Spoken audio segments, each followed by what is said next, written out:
Hey everybody, we're live. It's number 100. Thanks for being here. We're going to have a great show, and especially great show tonight. We got a lot of people in the chat already. Hey, welcome to number 100. Can you believe it? 100. That's why I have these golden balloons. And believe it or not, the balloons that are, the numbers 100 behind me, that is the most, that's the best they've looked. It's like herding cats. I want to say a few hellos, and then we'll get started. Hello, Joseph, Chaz, Val, Celeste, checking in from Lisbon, Connecticut. M. Fish, thanks for being here. Lee, we got a couple of Josephs. DAC Poet. We have our moderators, of course, Music Fan 1004 and Beginner Guitar Lessons. Their names are in blue. William, John, Wingo, Randy, Scott. Look at all these people. Chris, it's like you guys are like family here. Yeah, look at everyone's checking in. Matt Delahunt. Hey, Matt. Barry, Rock Lobster. You guys, welcome. All right, let's get right into it. Aside from golden balloons, we got a handful of play-along songs. I'm hoping to get to 3 of them. We'll see what happens. I think we can get to 3. Why not, right? I have a lesson you'll never forget that has to do with walk-ups and walk-downs. As promised, I'm calling it the ultimate guide to walk-ups and walk-downs part 1. Is that a long enough title for you? We have a poll question. We have my own dumb question of the week. We have a segment I call Should I Sell Out? You guys know all this stuff. What else? We have giveaways. Giveaways. We've never done giveaways before. We have a lot of giveaways. Stay tuned. Don't go anywhere. We're going to be giving stuff away. I'll tell you how you can win stuff. Some good stuff. Some tasty stuff. We have a poll question up and running. The poll question of the moment. This week's poll question. It's a nice question. It's a friendly question. The question is, what keeps you playing the guitar? It might be hard for some of you guys to choose because you might feel there's multiple reasons. But if you had to pick one, is it that you just enjoy playing the guitar? Number 2, you can feel your skills improving. Number 3, your repertoire of songs is growing. And of course, you got to have other. And certainly, if your vote is other, let us know what's going on and let us, tell us all about that. I got a little rain coming down here in small town Connecticut. That's not going to stop us. Okay, so let me tell you about the giveaway stuff. Tell you how you can enter to win. But I want to get into the playing part as soon as possible because that is why we're here. The other reason why we're here is for your questions. Ask me a question, man. If I missed one of your questions from last week, and I know I missed at least one from last week, put it in the chat again. Put a bunch of question marks. Never too many question marks. 3 question marks, 6 question marks is not too many. And ask me a question. Ideally, a guitar-related question. But holy cow, that's a big super chat. Just popped up, Scott Rhodes. That's going to buy a lot of Sharpies, Scott. Thank you. That's going to cover a lot of the shipping for the giveaway stuff. So, Scott, thank you very much. It's very generous of you. Okay, so I want to give you stuff. There's a whole lot of people watching, and a whole lot of people will be watching over the course of the live stream. How are you going to win stuff? Okay, I want to thank those of you who are watching the live stream right now. So the parameters of the giveaways are going to be, it's for people who are watching during the live stream. So if you would like to win something or to be in the running to win something, you have the next 2 hours. What do you need to do? Send me an email. I'll give you the email address and I'll tell you what to put in the subject line just so there's no doubt about why you're emailing me. Okay, the email address, info@song-bike.com. I'll put that in the chat. Okay, send me an email. And in the subject line, if you wouldn't mind, just put the word giveaway. 2 words. I'll leave it up to you. Hyphenated, I'll leave it up to you. The email address again, I'm putting in the chat, info@song-bike.com. And please put the word giveaway, spell it however you want to spell it, in the subject line. Okay. It's not one of those deals where the more you email me, the more likely you are to win. No, just do it one time. One time is enough. And that's it. nice and simple, but it has to be over the course of the next 2 hours, okay? That's because I want to say thank you to those of you who are watching live, right? That's all. I'm going to put all those email addresses in a hat, in a bowl, shake them up, and pull out a bunch of winners. And in a minute, I'll tell you some of the stuff that you might win. I don't have enough for everybody, but I have some fun stuff. This is just for fun, right? Okay, so stay tuned. Don't go anywhere. I'll tell you some of the stuff you're going to win, or you might win. Okay. How about if we get right into a play along song? Why not? Let's just do it. Let's just do it. Instead of sitting here, me talking all the time. Oh, but I see some questions coming in. Hold on. No. Okay, Barry's asking a good question. And I believe me, I would rather do questions all night long. So I have no problems answering your questions. We'll do the play along song in a second. Barry says, Jonathan, as a complete beginner, I spent too much time learning new chords and nowhere near enough time in my strumming. Is this a problem you frequently encounter as a teacher? In general, yeah. Not exactly, but you're onto something and you're not alone. Students, all of us, we work a lot on our chords. Typically, it's our weak hand, and it's very challenging, right? Almost every chord is a challenge in the beginning. So we spend a lot of time getting chords to sound good, old chords, new chords, all of them. And that's such a challenge that we might not give our strumming much attention because we're too busy getting the chords to sound good. Actually, that is a good philosophy in general. No sense in becoming a great strummer if the chords don't sound good, right? So where I would sort of draw the line is as soon as the student can get a couple of chords sounding good, then I would direct them to learning some strum patterns. You don't need 100 chords. You don't even need 10 chords to begin devoting attention to strumming. The chords have to sound good, even if it's only 2 or 3, they have to sound good. And then you have the final challenge of changing from chord to chord. That's an equally hard challenge, right? So you're onto something though, Barry, that people spend a lot of time getting chords to sound good, whether they're learning more and more new chords or just the same old chords. And they correctly focus on that and don't worry about strumming too much, especially as a complete beginner, as you said. Yeah. Again, as a teacher, I want to, it's not that I have an agenda to get someone's right hand or their strumming hand better and better. My agenda is making the student happy. And a student is happy when they can grab a chord and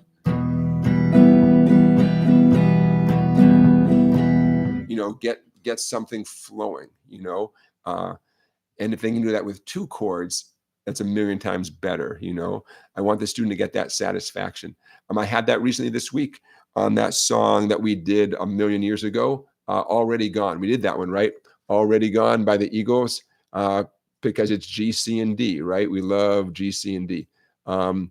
Livestream 23, we did Already Gone as our play along song. So I had that experience this week where a student was doing a good job switching from G to C to D. And his strumming was coming together, his chord changes, and guess what I did? I moved over to the drums, and I was playing drums quietly and singing while he did the chords. It was awesome. It was so much fun. I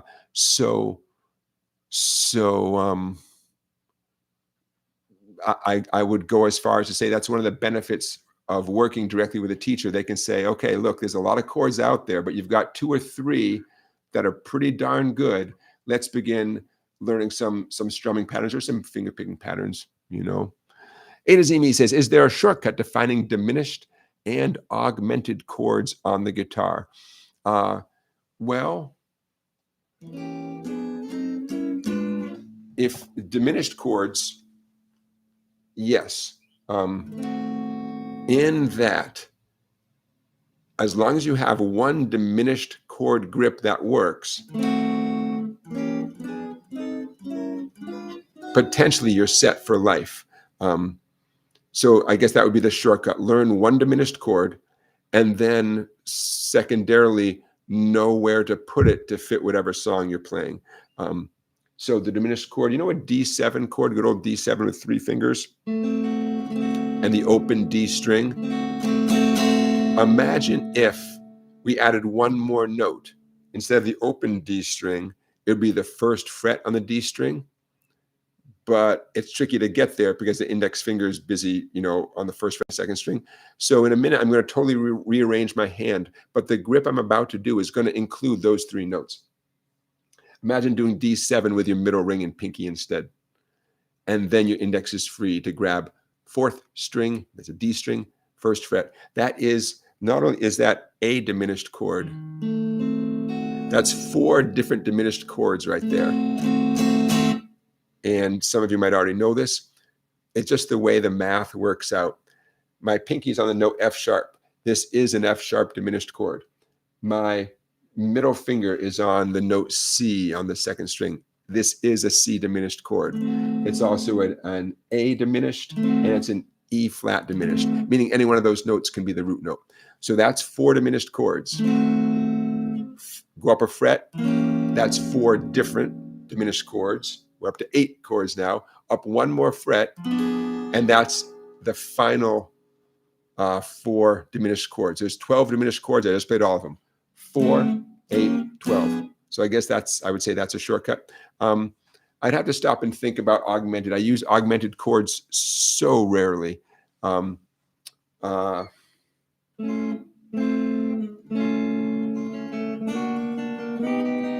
Such a great sound.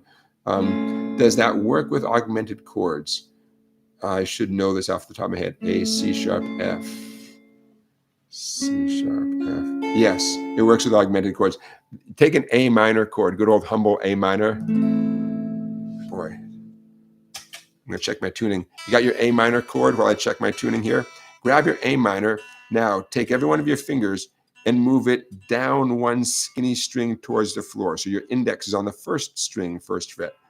Your ring is on the 2nd string, 2nd fret, and your middle is on the 2nd string, 3rd fret.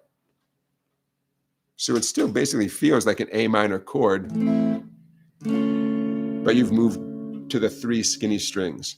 See that? Okay, that's an augmented chord. So is this one. So is this one. So is this one. Each one of these is 3 augmented chords. 3, 6, 9, 12. And that's all the augmented chords there are. If you go up 1 more, you're just doing a high version of the first one that you did. Is that right? F sharp with an A, and C sharp. Yes. 3, 6, 9, 12. You got it. So A to Z me, did I answer your question? 1 grip for augmented and 1 grip for diminished.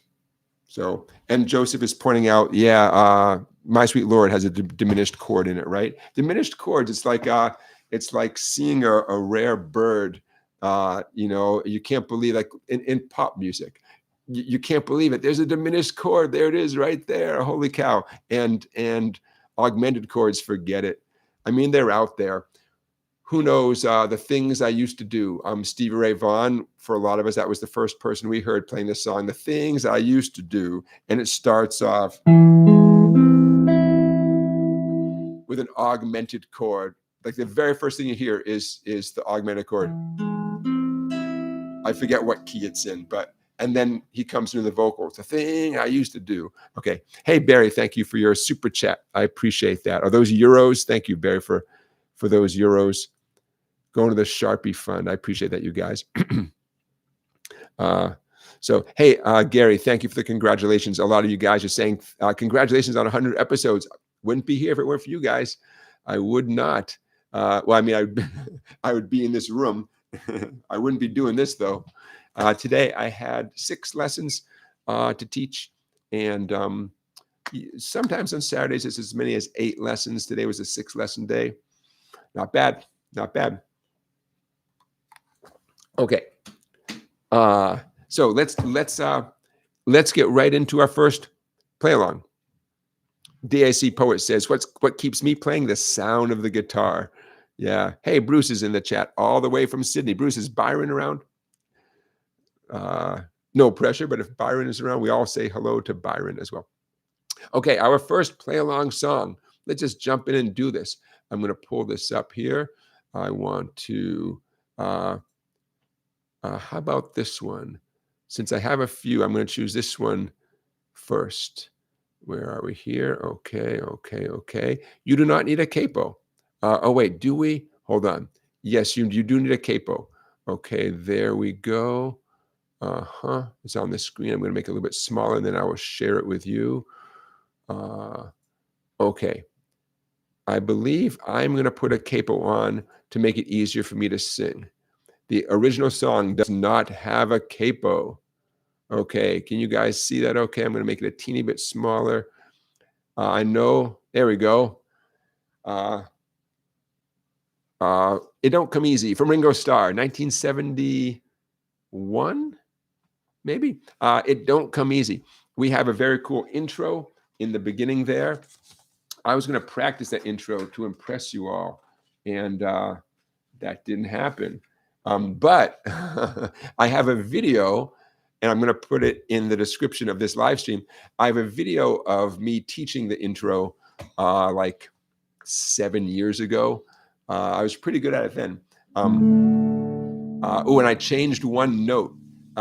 If you have an eagle eye, see if you can figure out the one note that I changed in the video 7 years ago compared to what you have right here. Okay, so we have that intro.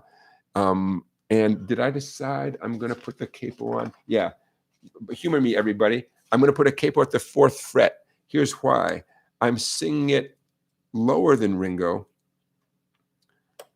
So I'm singing it down an octave from how Ringo sings it, but that was getting a little bit too low. So I'm capoing it up to the 4th fret, 2 whole steps. So I'm not really singing down a whole octave from Ringo, you know? Oh, it don't come easy. You know it don't come easy. Just suits my voice better. I hope Ringo doesn't mind. When you go and play with the original recording, you will not use a capo. Okay, I just want to make the capo police happy. So what I'm going to do is walk you through that intro, which I know is super small on the screen. I know. You know what? How about if I make it bigger while I talk about it, and then I'll zoom out again. Yeah, look at that. Whoa, did your head just explode? Okay, that's a little bit better, right? Oh, Joseph says the intro is played by George Harrison. That sounds about right. I'm not surprised. I didn't know that, but that makes sense. Why not? They were buddies.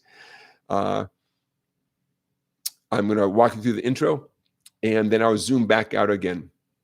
Again, I'm going to be playing all this with a capo at the 4th fret. Okay, so the heart of the song is D, A minor, C, G. That's the verse. The intro goes D, A minor, C, D.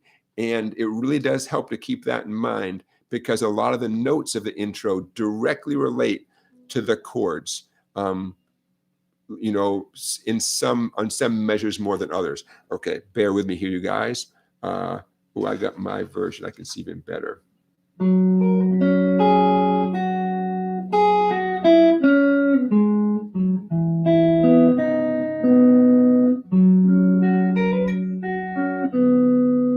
Okay, so what you see is what you get. Notice from the very beginning, let's say George Harrison, let's take Joseph at his word. Joseph, you sound confident. George Harrison is grabbing a D chord, but very quickly, he's lifting off his finger from the 1st string to get that open 1st string. So don't get tunnel vision. Don't hear me say the name D major and then grab a D major chord and think you're not going to modify it anyway, right? Same thing with the A minor that comes next. In fact, I might go as far as to say, if possible, grab a real A minor chord. We're on the 2nd measure now. Grab a real A minor chord and you're going to keep it in place, but your pinky is going to grab the second note of the second measure, that 3 in the second string. See that 0 at the end of the second measure? You're letting go of that A minor chord, or certainly that note, and you can begin transitioning to the C. See how the last 3 notes of the C measure are all open strings? I would start letting go so I can get ready for the D measure.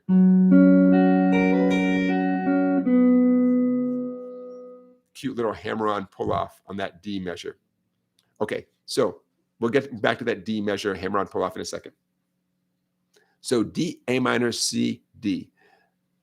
George Harrison is arpeggiating those chords.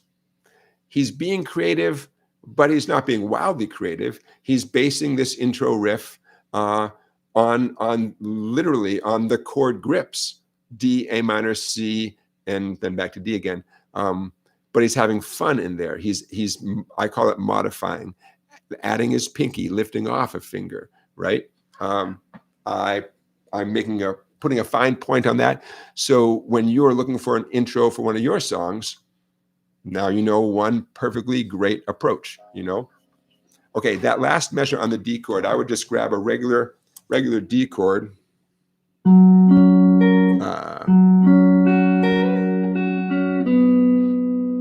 It's your pinky that's going to get involved right here. People can struggle with getting the first skinny string of a D chord, getting that note to ring clearly. They get that sound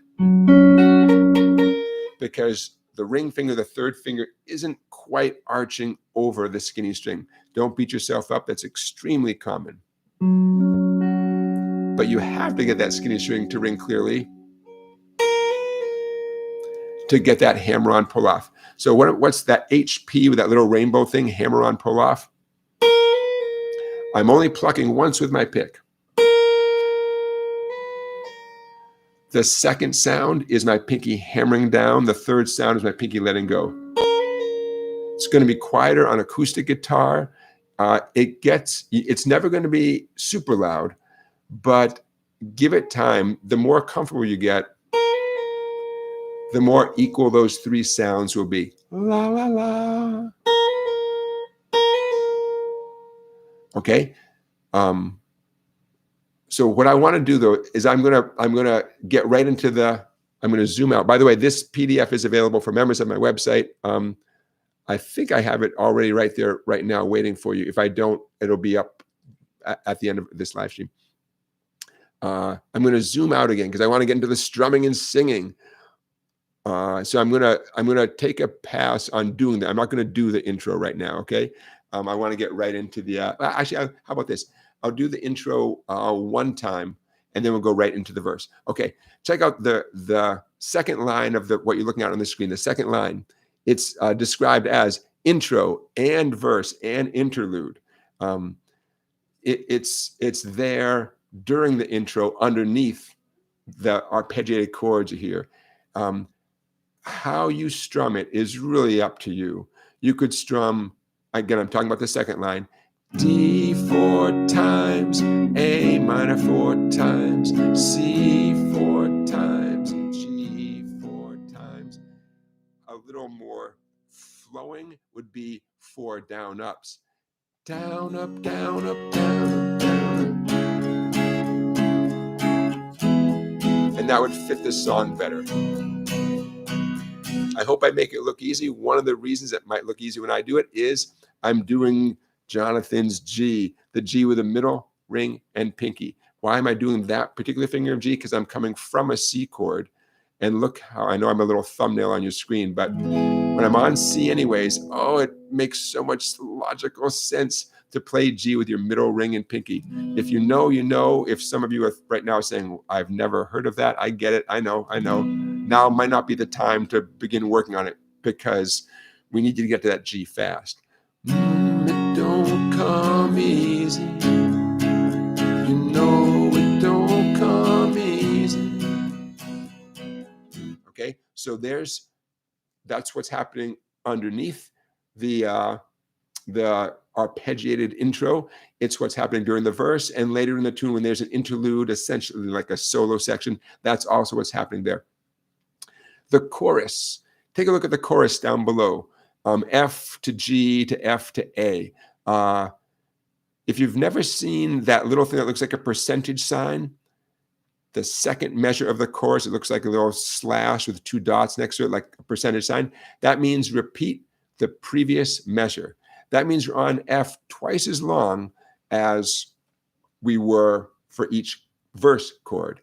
F, F again, G, G again, F, this is the chorus, F again, 2, 3, 4, A, 2, 3, 4, A, 2, 3, 4. Okay, you know, guys know I'm crazy about taking a song like this and fitting it all onto one page. So that's why that bottom line looks a little bit crammed together. It's a juggling act. Wingo is saying that it reminds you of the record, Edmund Fitzgerald, totally. That D to A minor, yeah, good ear, good ear. The more songs you know, the more connections you make, like what you just did there, where you're like, hey, wait, I've heard that before. Yeah, yeah. Pooba John, hey, Pooba John, thank you for being here. Okay, so we're gonna do the official play along in a second. How about if we play each line one time slowly, just to prepare us, and then we'll do it for real. Okay, so here's the intro one time, 2, 3, slowly.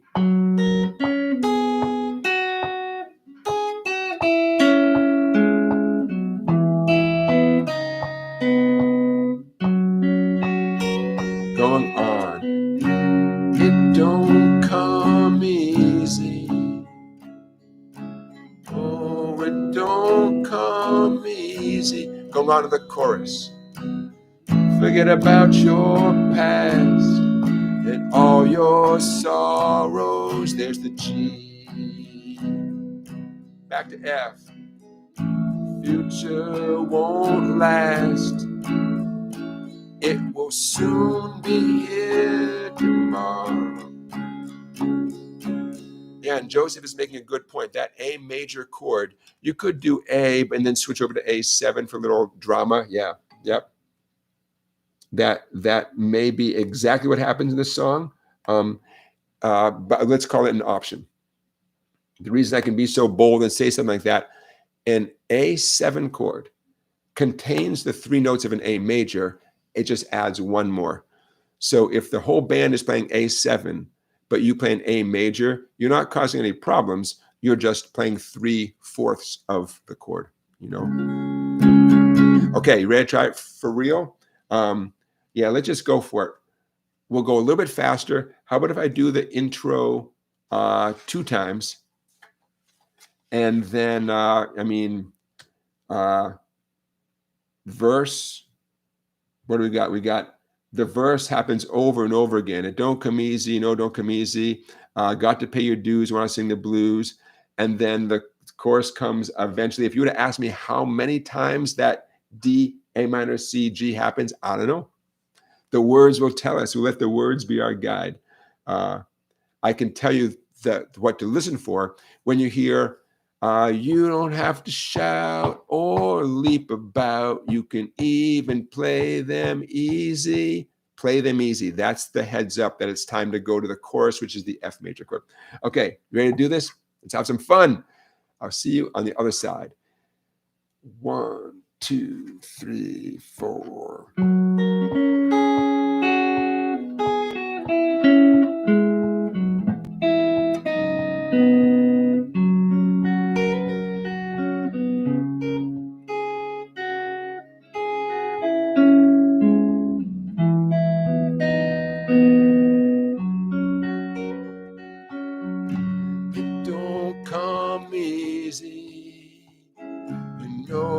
Don't come easy. It don't come easy. You know it don't come easy. Drum solo, here we got to pay your dues if you want to sing the blues, and you know it don't come easy. You don't have to shout or leap about, you can even play them easy. Forget about the past, all your sorrows. The future won't last, it will soon be over tomorrow. I don't ask for much, I only want your trust, and you know it don't come easy. This love of mine keeps growing all the time, and you know it just ain't easy. Open up your heart, let's come together. Use a little love, and we'll make it work out better.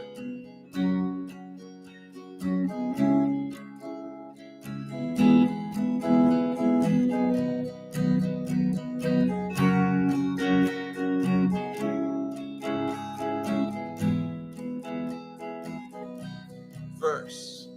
Got to pay your dues if you want to sing the blues, and you know it don't come easy.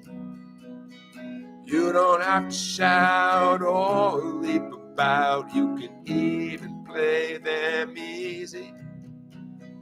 Peace, remember peace is how we make it.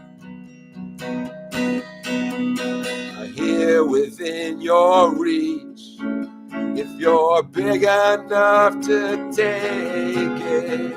I don't ask for much, I only want your trust, and you know it don't come easy.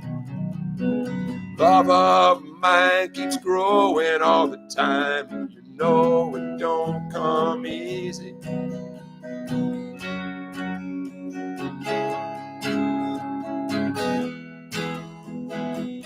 One more time.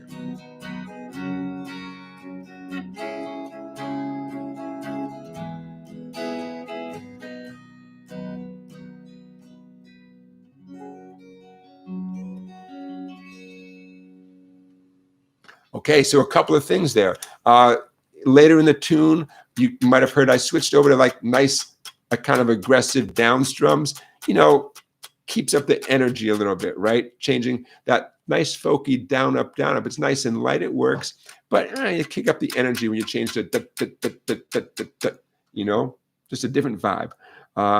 There is a solo section, an interlude section in the middle. That's when I stopped singing. I kept strumming D, A minor, C, G. In the very beginning, Ringo does a little drum fill for one measure. I call it a drum solo. Ooh, here's a big thing. Those of you who have heard of the Mixolydian mode, perfect song to solo on top of using the Mixolydian mode. Because I want to talk about that, I'm going to take off the capo because I want to get back into the world of the actual recording, which has no capo. Okay. The song's in the key of D, but the fact that, you know, the D goes to A minor and C, it's giving that whole Edmund Fitzgerald vibe. That's a heads up that we're in a slightly different world. A major is the diatonically correct chord in the key of D, but both A minor and C give a whole different vibe. Okay, so to solo on top of this, I recommend using the D Mixolydian mode. This is with no capo, cranking up the actual recording. Okay, what is the D Mixolydian mode? There's a few ways to describe it. One way to describe it, it's a D major scale, regular D major scale, with a flatted 7.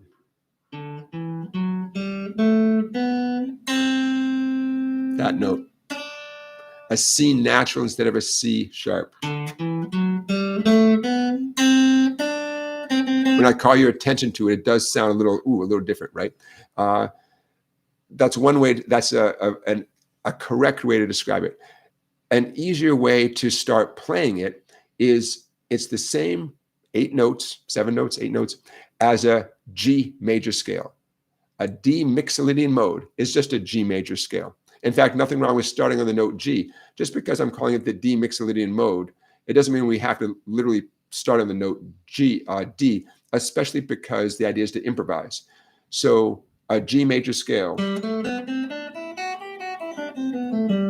I did the open G string, not a shock. G string 2nd fret. B string 013. Easy E 023. You put that all together, you get a nice do, re, mi, G major scale. G is in golf. It just so happens that it's the same group of notes as the D Mixolydian mode. How would you ever know that? There's one little trick. The Mixolydian mode is named after the 5th degree of a major scale. Some of you are like, got it. Some of you are like, stop. Let me just strum my chords. I was having fun back when you were strumming the chords. A G major scale, the 5th note of a G major scale, do, re, mi, fa, so, is the note D. That's a quick little cheat. A G major chord scale, G major scale, is the same group of notes as a D Mixolydian mode. Okay, long story short, learn your G major scale. I showed you one way just now to play a G major scale. Learn your G major scale any way you want to play a G major scale. Use that scale to solo on top of It Don't Come Easy, and I think you'll have some fun. Especially during the solo section of the tune, which is a solo on top of the D, A minor, C, G. If you want to solo on top of the chorus of the tune, which is the F, G, F, A, a little trickier. So what I just showed you is not going to work quite as well for the chorus. I don't have a quick, cute way to tell you how to solo over the chorus, that F, G, F, A. Okay, but those of you who are interested in Mixolydian mode, this song is a great opportunity. By the way, you could just, with a looper or your phone, record yourself doing D, A minor, C, G over and over and over again, and then solo along with yourself. Yeah. Hey, the super chats are coming in. You guys are too much. Randy, Bruce, thank you. Barry, thank you guys for these super chats. I really do appreciate that. So let's talk about what you might get for your money. All right, are you sending in the emails to enter tonight's giveaway contest? Oh yeah, you guys, good. They're coming in. info@song-bike.com. Just put the word giveaway in the subject line. If you forget to put the word giveaway in the subject line, I'll probably be able to figure out but in the next hour and 20 minutes or so, I probably wouldn't get that many emails anyways. So the fact that I've got a whole bunch right now, I know where they're coming from. So, okay, let's start with some cute things that I can't wait to give you guys. Okay, some cute things. I want to give you guys have heard, okay, I'm going to stop. I'm sharing this right here. Stop sharing. Okay. All right. You guys know I have my beverage of choice, Lyman Orchards in Middlefield, Connecticut. I want to give you one of these. I'm going to get you one of these. Hold on. From Lyman Orchards. You just might get that. What do you think? Maybe? Lyman Orchards. A little taste of Connecticut from me to you. And we'll talk about your size and the color preference. I'm not Amazon. I can't promise anything, but someone who is entering tonight's giveaway for our 100th live stream is going to get from Lyman Orchards a pullover hooded sweatshirt. Can't wait to send you one of those. Okay, what else do we got? Oh, I thought you never asked. We got, and this ties in with some of the prizes tonight. You guys know I do a lot of shopping at this location. I do it for me and I do it for you. From Niantic, Connecticut. There we go, the Book Barn. Oh man, this is where I buy, at this point, 99% of the guitar books that I buy. The Book Barn. I want to get you a Book Barn t-shirt. Any of you driving through Connecticut, you have to stop here at the Book Barn. They have it's a one-of-a-kind place, and you got to go. So that's their website. And a while back, in the last year or so, you've seen me wearing a Book Barn t-shirt now and then. So some lucky winner tonight will get a Book Barn t-shirt. Now, I'm going to stop sharing. Okay, speaking of the Book Barn, I went shopping the other day. I brought them a whole bunch of books that I did not need anymore, books that weren't even guitar books. It's a long story. I traded them in to get you guys some books. So let me show you what you also might get as part of tonight's giveaways. I figure these are what, for five separate prizes for 5 different viewers like you. Okay, so I took the money, the credit I got for trading in the books I traded in, and I got you guys something. In no particular order. These are used books. They're used, okay? They even have the prices penciled in on the inside. Okay, The Birth of Loud. One of you is going to get this book, Leo Fender, Les Paul, and the Guitar Pioneering Rivalry That Shaped Rock and Roll. One of you is going to get, this one is going to be very interesting to many of you. New York Times bestseller, Guitar Zero, The Science of Becoming Musical at Any Age, by Gary Marcus. By the way, The Birth of Loud was written by Ian S. Port. These are paperbacks. Okay, a third winner. Oh, I couldn't believe I had to get this, you guys. I got this. Typically, this goes for, well, this is priced at $17. I paid a lot less than $17. Well, I just used my credit. I love this book so much. Hal Leonard, Blues Guitar by Greg Koch. I love this book. I've used this book. I'm going to have to buy Greg Koch a cup of coffee. So I saw this book, used, quote. I don't think anyone even touched this book. The only writing in this book is the writing from the bookstore that wrote in the used book price inside. One of you is going to get this book. Now, it says audio access included. You guys have seen this in books. I don't know for sure that you'll be able to access the audio with this code. I don't know if there's a deal where like the original purchaser used that code and then no one else can use it. I don't know. But the price is right. Okay. I love this book. I can't wait to give it to somebody. Okay. Well, we're not even done. Not even done yet. Okay. Oh, a very cool book. A book called Star Guitars by Dave Hunter. Now, this is a coffee table book. Star Guitars, 101 Guitars That Rocked the World Forward by Billy F. Gibbons. Oh, man. I hope you have a coffee table because this is just gorgeous.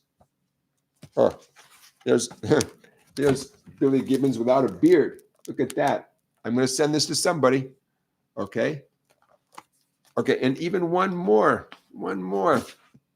I got a lot of, I didn't technically pay anything for these books because I traded in a bunch. So here's another coffee table book. Electric Guitars, An Illustrated History by Jonathan Lister. Very cool. Very cool.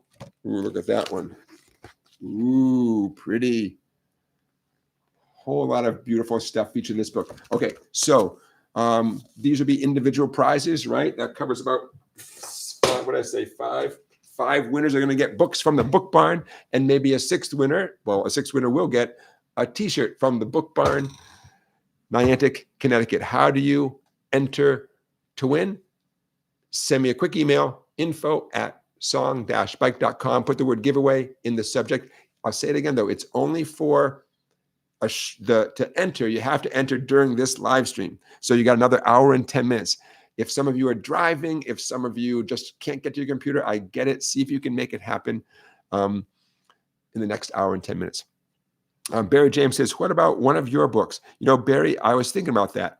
And thank you for your question. I can't afford to ship stuff outside the US, but to winners who are outside the US, I can send you electronic books. So you could win a membership to my website. So you guys see what I'm saying? If you live outside the US, please enter tonight's giveaway contest. You won't win one of the physical prizes, but I can make it worth your while. Okay, I can send you something electronically that'll take care of it. So please do enter. Okay. I have a big prize, courtesy of Sweetwater, that I'm holding off on. But I want to tell you about one more smaller but more delicious prize. It's nice that Sweetwater provided something, which I'll tell you about shortly. But, okay, I'm going to close this. Oh, I have show and tell. Okay, the most delicious prize is something cooked up by a friend of mine. And, ooh, there we go. Holy cow. Okay, you guys, I basically run on coffee and carbohydrates. And much of that coffee and many of those carbohydrates comes from my neighbor just down the road, Dagmar's Desserts. And Dagmar, wait for it. There we go. On the right-hand side of the screen there, see where my cursor is making a little circle? A German Christmas bread known as a Stollen. Oh, it's so delicious. Oh my God. She ships those. Now, this again is a continental US kind of thing. She will ship you a big old Stollen. And at the moment, I have little Stollen cookies here, but she does not ship. She's going to ship you the actual German Christmas bread. It's a type of a fruit bread that's so incredibly delicious. I'm going to have a bite of the cookie right now. So one of you in the continental US will win that. It's going to be shipped to you. Debbie says, what's the address again? Okay, the address is info@song-bike.com. I know my mouth is full. It's so good. Okay, Dagmar's Desserts, right here, just about a mile from where I'm sitting right now. Wonderful stuff, and you can see, where are we here? You can see what their offerings are. Look at all that yummy stuff. Holy moly. You can see, I mean, my old shop was just a short walk from there. Who could resist? And the coffee is great too. Okay, I'm going to stop sharing. There we go. Okay, so one of you is going to get one of those beautiful Stollen fruit breads in the mail. Celeste is asking a great question. Celeste is saying in the super chats, how are people getting the round numbers? She only gets things that end in 99 cents. Celeste, I wish I could help you, but I thank you so much in advance. Okay. Now I have a raisin in my teeth. That's all right. Hey, you guys, how about a lesson you never forget? Let's do it. What I'm going to pull up here, and we talked about this briefly last week, the idea of the ultimate guide to bass note runs. There we go. Walk ups and walk downs. I'm going to make it. There we go. And again, this PDF that I'm about to pull up, this PDF is on available at my website, song-bike.com. If it's not there right this second, it will be soon after this live stream wraps up. Okay. Let's see how this looks on your end. Hold on. There we go. I'm going to make it, try to get to fit a little bit better. Okay. The ultimate guide to bass note runs. We're about to play this. Okay. There's 2 pages. There's page number 1. Okay. So you guys remember last live stream, I said, wouldn't it be cool if for the 100th live stream, we did a big thing on bass note runs, because many of you have asked about those. And A to Z me, I see your question. I have a good answer. So A to Z me is asking the not so dumb question. If you tune the guitar by ear, how can you be sure that any string is the right note? You know, one way is if we use our fat E string as a reference. I better check this just to make sure. What you need to know is a song where the E string is loud and clear, or like an E minor chord, for example, is loud and clear. And the example I'm going to use, and I'm going to show my age here. Bear with me for a second. and then we'll get to the bass note runs.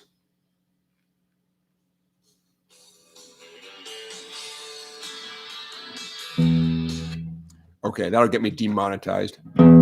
Okay, The One I Love by REM. I remember seeing REM in concert several times as a young guy. And one concert, one tour, they played this great song I couldn't get out of my head, but it wasn't out yet. And it was The One I Love, which came out a few months later on the album that it was on. Document, was that the album that had The One I Love? The One I Love starts off with essentially like an E power chord. So any song that you know for sure has that big, powerful E sound right in the beginning, there you go. You use that as a reference. You tune your fat E string and or your skinny E string to that E, and then at least you have something, right? Beyond that, no, you really don't know, right? You need some reference point.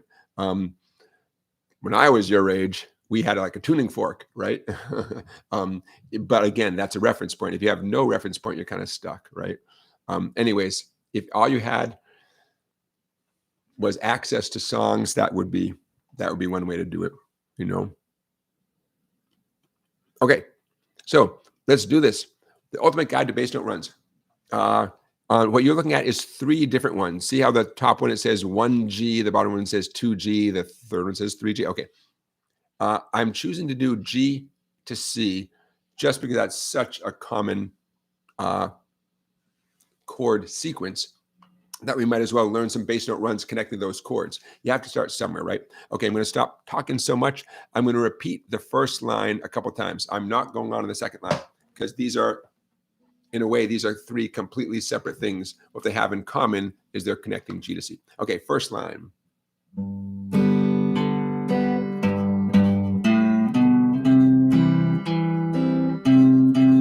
Beginning.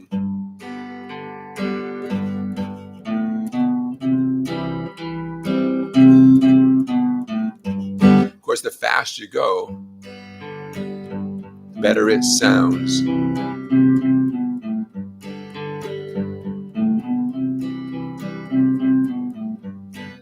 Now that's very straight, a little bit of a cliche, nothing wrong with it, but it's a little bit of a cliche. Number 2, second line, not quite so obvious. Here comes number 2. I'm going to do it slowly.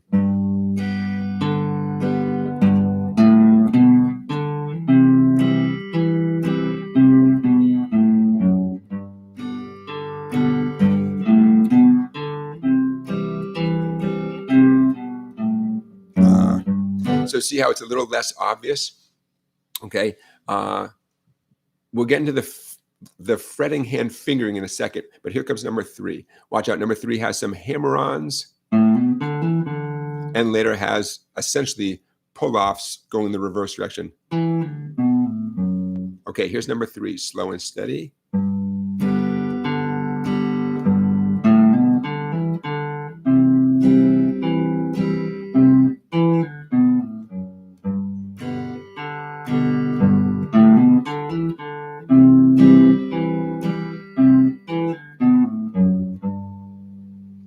Now, if these are all starting to blur together in your mind, yeah, they should. They should. Number 1, they're all connecting G and C.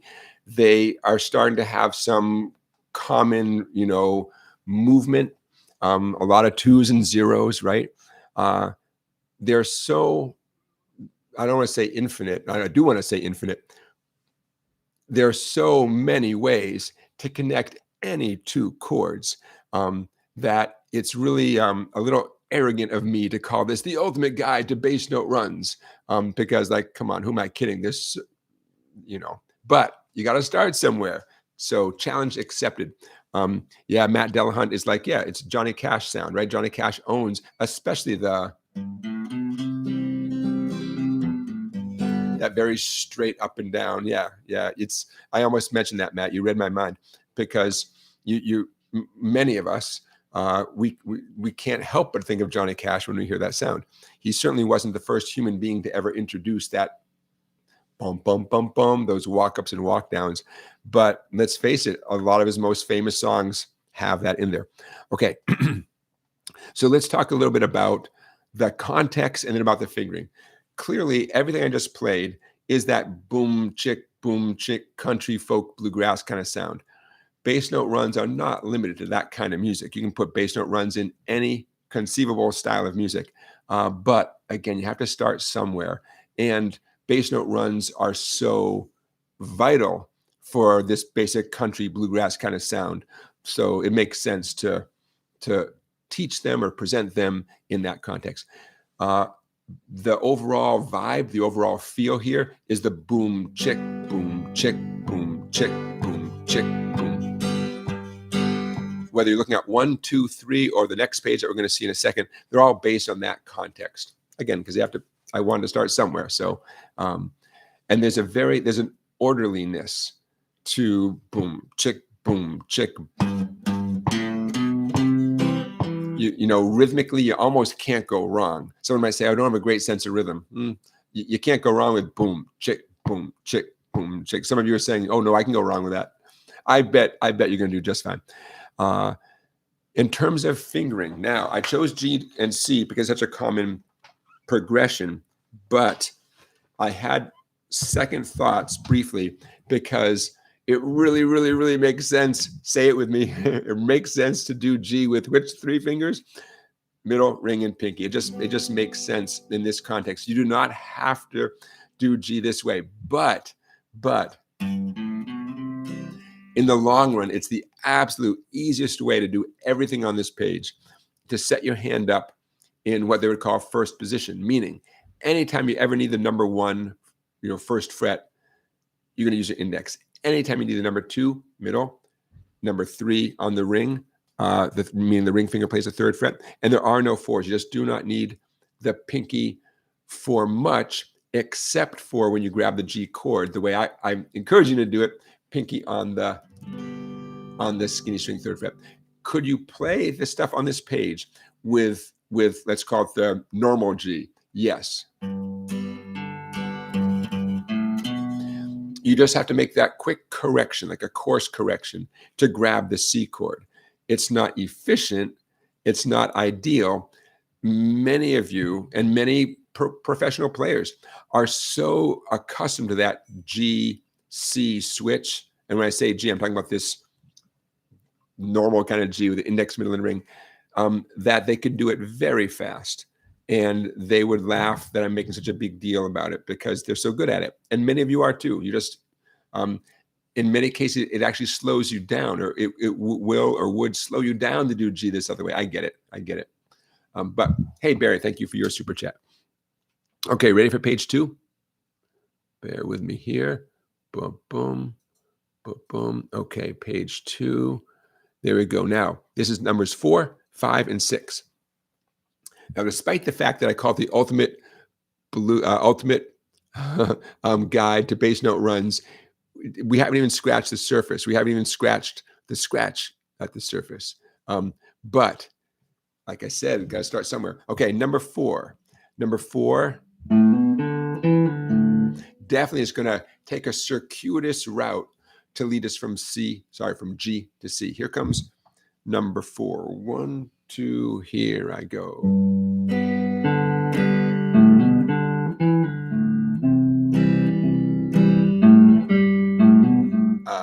Again.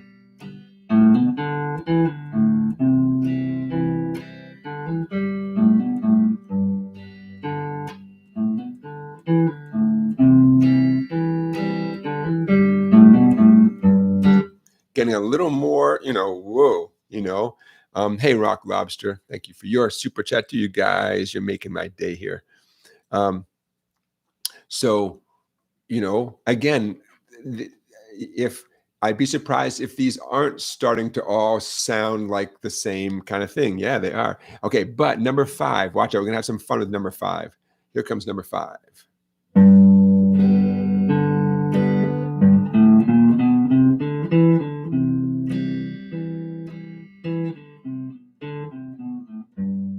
Turn down a bit. Here goes number 5 again. 1, 2, here I go.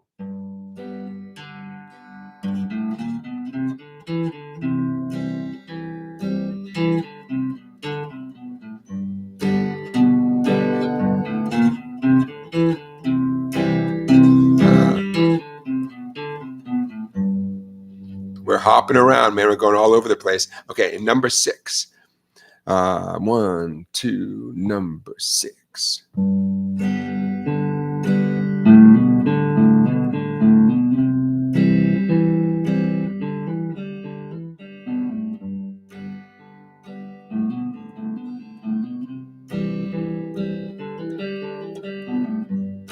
Now we've come a long way. I call these bass note runs, and that's a great term when you're going. I mean, it's like a nice little run up a little hill or run back down a hill. Now, I'm being very liberal calling that a bass note run on number 6 or number really anyone's on these page, and 4, 5, or 6.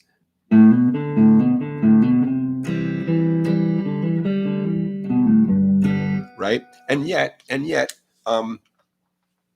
it's my obligation to show you where the basic skill, the Johnny Cash sound, where it leads, and it can lead to stuff like this. Okay, so I realize that I'm throwing you guys right into the thick of things here. So don't worry. I don't expect, we got a whole bunch of people watching right now. I don't expect you all to be like, got it, done, what's next, teacher? But I just want to whet your appetite. So for what I hope for many of you, the takeaway is the boom, chick, boom, chick rhythm. That's a good context to practice this stuff. Even if country music isn't your thing, don't even worry about it. You're going to get the skills you need, and then you can apply those skills for other styles of music, other rhythms. Okay, so the one takeaway, boom, chick, boom, chick. That's a good time to practice this stuff. Second takeaway is simple sounds good, but you can go beyond simple, Another takeaway, hammer-ons and pull-offs. Add a nice little, add a nice smoothness. When you get good at it, they are such a nice way to connect chords. Number 5 had a lot of very specific down, up, down, up. That much down, up picking, number 5, definitely is we're getting into the world of bluegrass, right? That rapid fire, definitely a bluegrassy kind of thing. Okay, so I'm going to stop sharing this in a minute, but again, this PDF is available for members of my website, www.song-bike.com. And again, I'm pretty sure I posted it there already, but if not, it'll be there at the end of the live stream. Okay, you ready to do another play along? Let's do it. I just want to look at the chat. Joseph says, you show more. Oh yeah, Joseph is talking about Center Field by John Fogerty. Yeah, Joseph, you're leading me right into where I want to go. As I was shopping for books for this live stream, giveaway books, I got distracted by a John Fogerty biography called Fortunate Son. Ooh, it's good. I sat and read it for a little while. I'll probably go back and get it. It was like $5. What an interesting guy, man. Okay, Joseph, you led me right where I wanted to go, because stand by. We have our next play along song here at our 100th live stream. And what am I looking for? I'm looking for, where'd it go? Come on.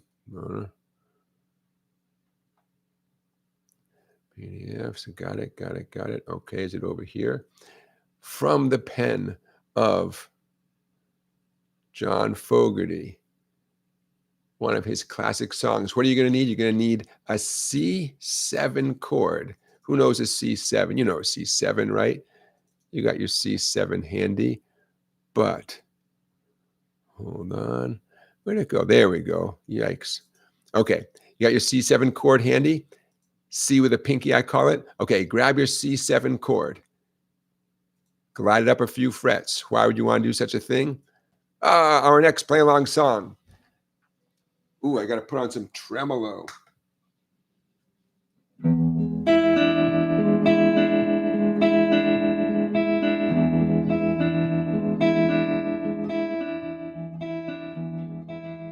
Gotta have it. Gotta love it. Okay. Where'd it go? There we go. Okay. From John Fogerty, Born on the Bayou. Credence, Clearwater, Revival. See that diagram, that E7 chord? It's crucial. It's crucial. A to Z me says the dreaded C7. No, you're joking, right? You're joking. One way to describe the E7 chord that is mandatory to play this song. Take a C chord, good old C major. Add your pinky, your fourth finger. G string, third fret, third string, third fret. Now you have a C7 chord. John Fogerty did not want C7. He wanted E7. So you take your C7, move it up 4 frets. You're now at 5, 6, and 7. Ooh, and there's the Born on the Bayou chord.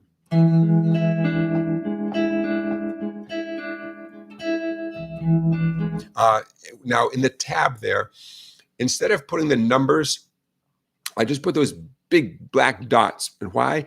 Because you're going to be grabbing the E7 chord, and you don't need to know what frets to play at because you already have the correct frets. Sometimes it's easier just to put the black dots.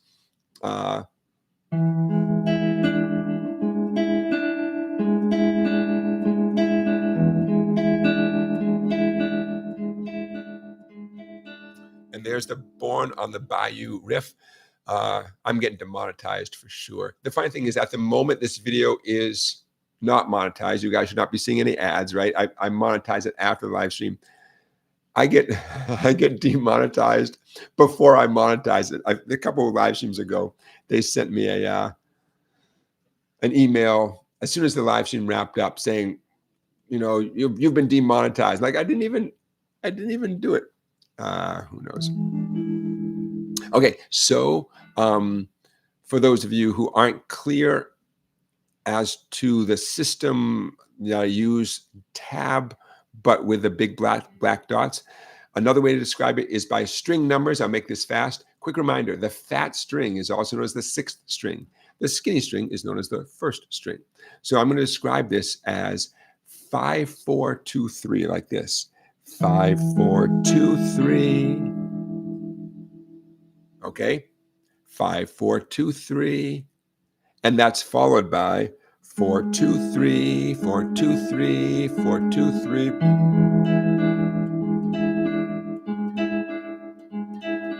So one way to describe this pattern, I'm talking about your picking, 5, 4, 2, 3, 4, 2, 3, 4, 2, 3, 4, 2, 3.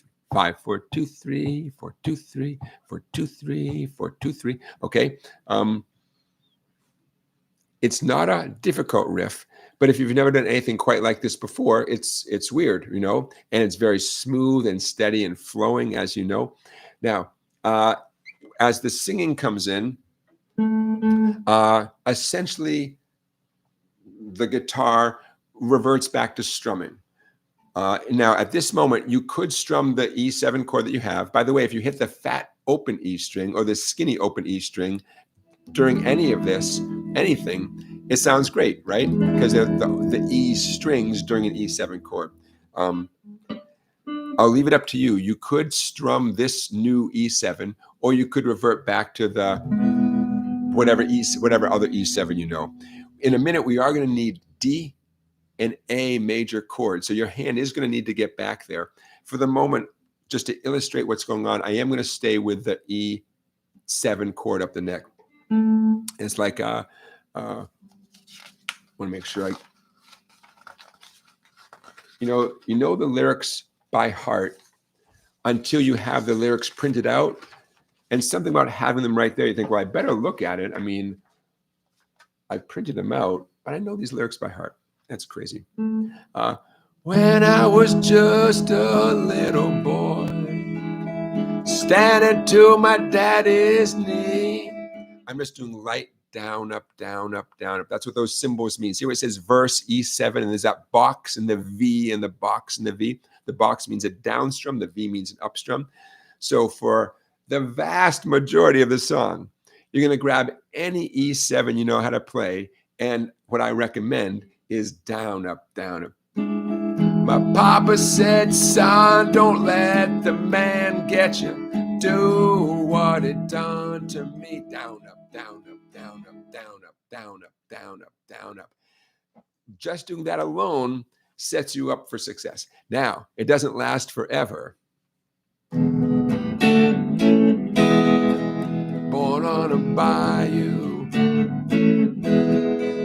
born on a bayou. Let's talk about that little part right there.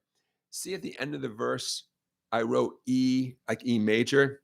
That's my mistake. It should just be another E7. And same thing with at the end of the chorus where there's just a letter E, it should be E7, you know? I mean, you could play regular E, but really E7 is the way to go. I just forgot to put that little 7 in there. Now, this is from a guitar teacher point of view. This is extremely important. This is as useful and fun as the actual first riff was. Okay, what am I talking about? At the end of the verse, E7, down, up on a D, up on an A, up on an E or E7, and that final up on the E7, where it says E, that final up, you don't just wait up there in the air, it leads right back to more downs and ups on the E7s. I'm going to stop talking so much. I'm going to play the end of the verse, but I'm going to go into the chorus. End of the verse, very slowly, go. E7, down, up, down, D, A, E7, 2, 3, 4. 2, born on a bayou. Born on a bayou. Now, this is syncopated. This is a pain in the butt. It's not hard, but you're going to have to do it slowly. Why it's a pain in the butt? Number one, changing chords on an upstroke is not intuitive. It just isn't. It's totally doable, but it's not intuitive. Secondly, even if you get to that D perfectly, I'm doing the last measure of the chorus. E7, down, up, down, D with an upstroke. Well, your reward is you got to hustle to the A super fast, do A with an upstroke, and your reward for that is you have to hustle back to the E7 super fast for another upstroke. It's all very syncopated and a little weird for some people, especially in the beginning. If I were to just loop around the chorus over and over again like he does, the chorus would sound like this. Born on a bayou, born on a bayou, born on the bayou. I believe the chorus happens 3 times, and then he's just vamping on the E7 chord. Okay, now we're going to play this in a second. I realize some of you are like, wait, I'm not ready. I know. But remember, what do I always tell you? The goal at this moment is not to be John Fogerty. The goal at the moment is to start getting a handle on what's going on and to realize, you know what, this is not that hard. You know, I just need time, right? You just need time to kind of sort it out. Nevertheless, let's do it. I'll do the intro riff a few times, and then we'll get right into it. When in doubt, grab an E7 and go down, up. If you keep doing that, you'll be right most of the time, and you'll meet us. When we finish the D and the A, you'll be right with us when you jump back on the E7. Okay, I'll see you on the other side. 2, 3, 4.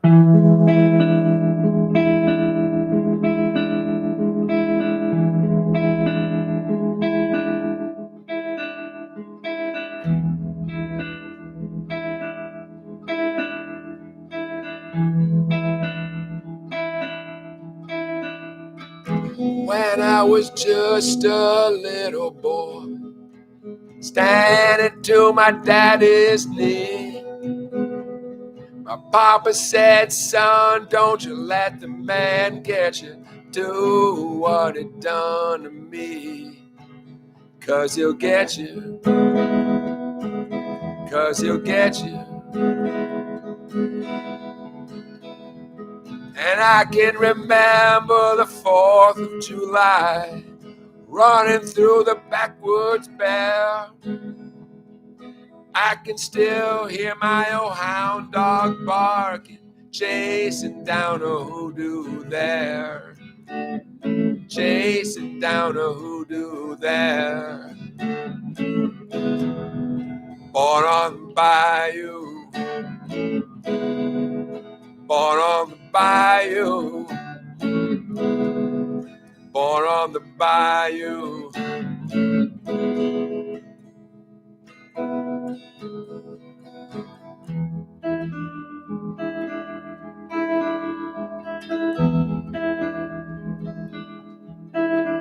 Now I wish I was back on the bayou, rolling with some Cajun queen. I wish I was a fast freight train just chugging on down to New Orleans, chugging on down to New Orleans. Born on the bayou, born on the bayou, born on the bayou, born on the bayou.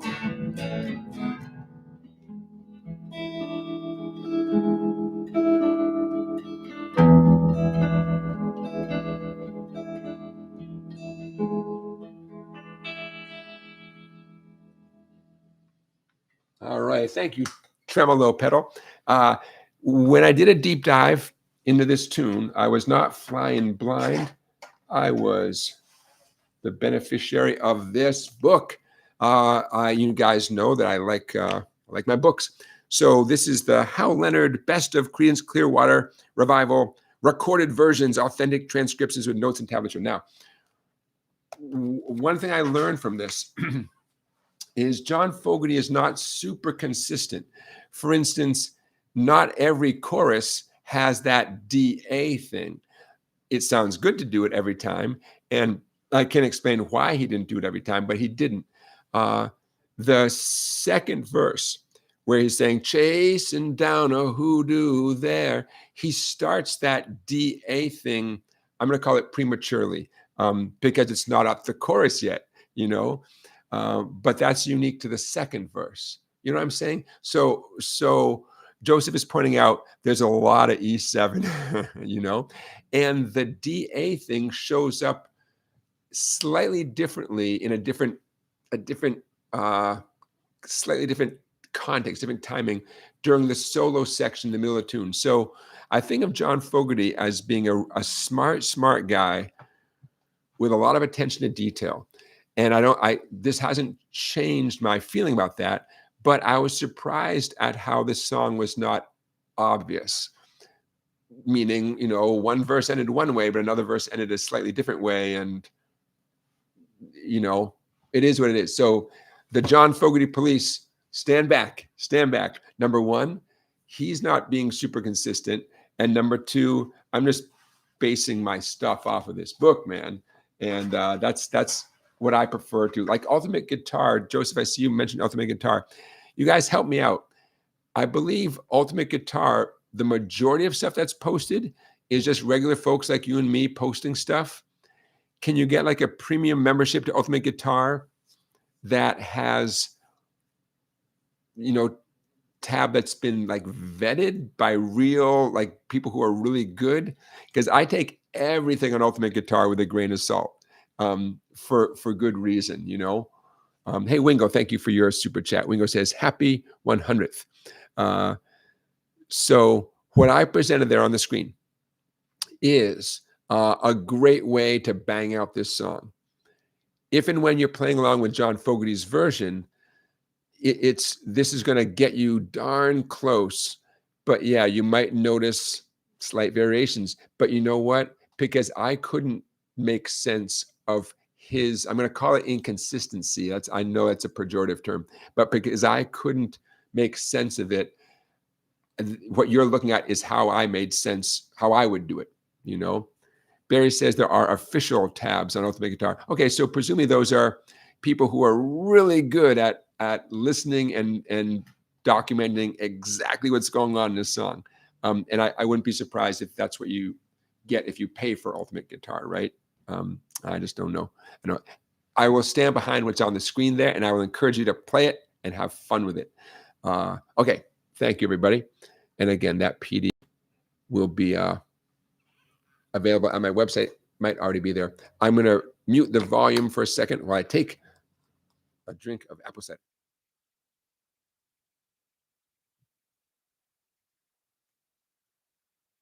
All right.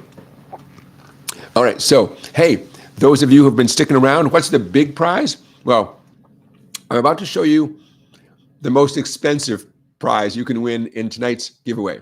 Not the most delicious, but our friends at Sweetwater are super generous. Some of you are going to benefit from this. Okay, don't go anywhere. I reached out to Sweetwater. I told them this was our 100th live stream. I said, anything that you might want to provide. Sweetwater came through, and here's what you could win if you enter the contest tonight. Okay, check that out. What we're looking at is a beautiful, very expensive Dreadnought guitar gig bag for acoustic guitar. It's specifically the D size, the Dreadnought size. And I'm just reading off the screen here from Sweetwater. It's a $269 gig bag. Adjustable neck support, body support, a TSA-friendly luggage lock, QR code tracking, padded backpack straps, weather-resistant rain cover, and exterior pockets. Any of you who have a Dreadnought size acoustic guitar, this is what you want. If this is all I got, so if you're like, oh, I would love to win that, can I get it in some other size, some other color? Nope, sorry, this is what I got. But I can't wait to make this happen. And as if that wasn't nice enough for Sweetwater to donate this to support what we're doing here tonight, they're gonna pick up the shipping to you guys. So I really, they made it so easy for me. I just, when we pick your name out of the hat, I just give them, I reach out to you and I say, hey, you won that case. We're gonna need your shipping address, and I'm just gonna pass that on to Sweetwater and they take care of the rest. Super, super generous. So there you go. That is certainly the most expensive prize we're giving away tonight. Again, continental US. I'm so sorry for those of you who are outside the US. I'm so sorry. For those of you who are in the continental US, enter the contest and you might just win the Gator Icon Series Dreadnought Guitar Gig Bag in black. So again, to be clear, this is for acoustic guitar. It's for specifically the Dreadnought size acoustic guitar. And I want to thank the folks over at Sweetwater. Super duper generous. Okay. I saw a good question come in. William Collier, I saw your question. And I saw one before. Barry, I saw your question. Barry says, Jonathan, 2 of my 3 guitars are tuned down a half step. It allows me to sing so many songs, but still use the original chord shapes. Yeah, I think it's a great idea. You said, as a teacher and a music purist. Who, me? Music purist? Do you think this is bad? No, I think you're brilliant. I think that's how you do it. If you can solve your singing issues just by tuning down a half step, that's awesome. The alternative, one of the alternatives, is what you guys saw me do with the Ringo Starr song, where I sang it down an octave, but then brought it back up a little bit, thanks to our friend the capo.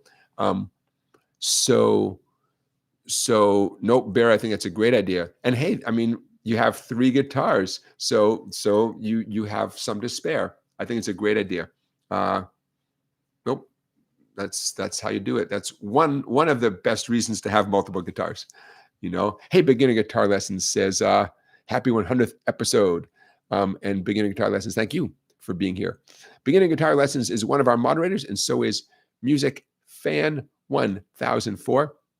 Okay, now I'm going to zip down here. Bear with me here. What just happened? Hey, don't forget to vote in our poll. We'll check into the poll results momentarily. There we go. M. Fish says, thank you, and thanks, Sweetwater. Yeah, very nice of them to do that. Sweetwater, that case company called the Gator case, that brand name, the Gator brand, Sweetwater bought them recently. So nice to think that the first thing they do is start giving them away. Maybe it's so people like me will get that brand name in your head, the Gator case. And if you don't win the case, or if you're shopping for one for, electric guitar or something like that, that brand will stay in your mind. Okay. William, I see your question. Okay. William is saying, there's so many variations when you're shopping for guitar: the body size, the body shape, the scale length, the nut width, the neck shape, fretboard radius, so many variations. Does the style of music one prefers determine to what extent the guitar specs are preferable? I would say the short answer is no, although more advanced players, they might say, hey, I need to do this thing and get this result, and to do that specific thing, I need this particular neck radius or fret size or something. For most of us, the three factors. Number one, you want the neck to feel comfortable. You're going to be spending a lot of time with that, right? You want the neck to feel comfortable. And that is such a personal thing, and there's no right or wrong. You know if it's comfortable, and you know if it's not comfortable. You want it to sound good. And thirdly, you want to like the way it looks, right? No sense in getting a guitar if you don't love the color, the look, whatever, I mean, ideally, those three things. That's the idea. Okay, and we're back. And we're back. Come on, we're back. And we're back. I'm sorry, just saying those three things: the feel, the look, and the sound. Extremely important. In a way, those things are all so important, I would say, that the type of music you intend to play on it is at least number 4 on the list, right? It used to be you just walked into a guitar store and you grabbed a bunch of guitars and you got a little information from the salesperson. You thought about what your budget was and you made a decision, right? And that method of shopping served most of us really, really, really well until the internet happened, and all of a sudden you can get anything from anywhere at a great price, and if you don't like it, you just return it. There's nothing like walking into a store and just seeing what they have, right? That solves so many issues. I mean, first of all, you're going to see something you like the way it looks, so that checks that box. As soon as you grab the neck, and I want you to have confidence. It doesn't matter if you've played for a week, a month, a year. You try 2-3 different guitars, and one neck is going to feel better than the others. It just will. Just have confidence it will. It doesn't matter how inexperienced you are. And the sound, I know, again, with the sound, if you're a very new player, they all might sound good, or they might sound the same, I get that. I know. But, you could have the salesperson play it. I mean, that would be ideal, right? Nowadays, you can go online, you can see people doing reviews, but that can be, that can be a little tricky because maybe they're playing a guitar through an amazing amp, or maybe they have some amazing microphones. Maybe the person reviewing the guitar is being paid to give that guitar a positive review. Shocker, So they want to put the guitar in its best light, But anyways, William, so the variations that you mentioned and the ones that you didn't mention, yeah, there's so many of them out there. It's, we shop for our first guitars one way, right? But if you get a second guitar, a third guitar, a fourth guitar, we have much different criteria, or we just have a different perspective, You might have a perfectly good acoustic guitar and you're happy with it, but now you're shopping for electric guitar, or vice versa, right? And different criteria, Barry says, congratulations on 100 streams. I love your teaching, but your personality and warmth, oh, you make me blush, are really beautiful. Barry says, it's Saturday night in Ireland, and listening to your stream every week is like spending the evening with a good friend. That makes my day, Barry. Barry, I'll see you at the pub one day, one of these days. Hey, guitars and deserts. Thank you for your question. Guitars and deserts is suggesting a poll question. Should we do the show with Jonathan on acoustic or electric? Yeah, that's fun. You know, I love my guitar, my electric guitar here from LSL Instruments. But of course, I have a really nice acoustic guitar that I play an awful lot. I teach with my acoustic guitar 90-something% of the time. So that would be a fun poll. Hey, speaking of poll, let's check in. The poll question: what keeps you playing the guitar? Whoa, 73% answered, I just enjoy playing. Beautiful. 14% said my skills are improving. 4% my repertoire is growing, and 9% other. Interesting. Hey, before I lose track of some of the other stuff on my list, don't forget to enter our giveaway contest. Send me an email and you will be entered. The email address is info@song-bike.com, and just put giveaway in the subject line and I'll know what it's all about. I'm not going to sell your email addresses to anybody. I don't even know how to do that, and no one's offered to buy email addresses from me anyways. So not to worry. I know many of us are sensitive, like, what's going to happen with my email address? Where's it going to go? With the exception of the person who wins the beautiful acoustic guitar case from Sweetwater. I imagine that Sweetwater, they're going to ship the case to you, so they're going to have your address, maybe even your email address. So Sweetwater might want to stay in touch with you. That's the risk you're going to take, okay? If you win the guitar case, it's possible that Sweetwater will send you an email regularly. Okay. Hey, before I forget, we have a great student quote of the week. A student sent me an email, actually, and I love this so much. The student in the email, the student said, actually, he's not one of my students. He's a viewer like you guys. And he said, I never miss your YouTube videos, the live streams, although I usually watch them on another day other than Saturday. Various commitments, and I like to fish. Yeah, man. Listen, if this time is your fishing time and you catch a live stream later, how cool is that, man? That's awesome. So that made my day. Should I sell out? The only offer I got this week for a company that would like me to encourage you to buy a certain product, it was an exercise bike. So that's the only one that came in this week. Should I sell out? Should I encourage you guys to buy this one certain exercise bike? Nah. I have a dumb question, my own dumb question of the week. My own dumb question of the week. I ask it so you don't have to. My dumb question for the 100th SongBike Guitar Q&A live stream here on YouTube is, what's better to practice, songs or exercises? Songs or scales and arpeggios? What's better? It's a dumb question. That's a dumb question. But seriously, what's better? What do you think?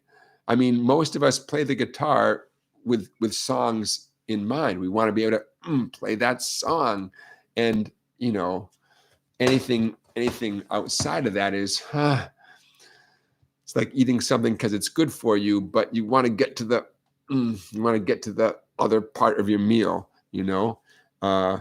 So what do you think? What's better? Practicing songs or exercises? I mean, songs make you good at the guitar, right? I mean, songs, like, just practice them. They have chords, they have riffs, they have things. Why do you need other stuff? If especially if your whole goal is to play songs. And some of you might say, but you know, just like those piano teachers that some of you had who made you play your scales and your exercises, and you know, isn't that how you learn musical instruments? You do all that hard stuff, and then maybe you get to play a song when it's all done. Maybe, you know. What do you think? My opinion. I'll see what you guys are saying in the chat. Barry says songs that double as exercises. Yeah, yep. I love keeping my eyes open for that. What a certain song can teach you. One of my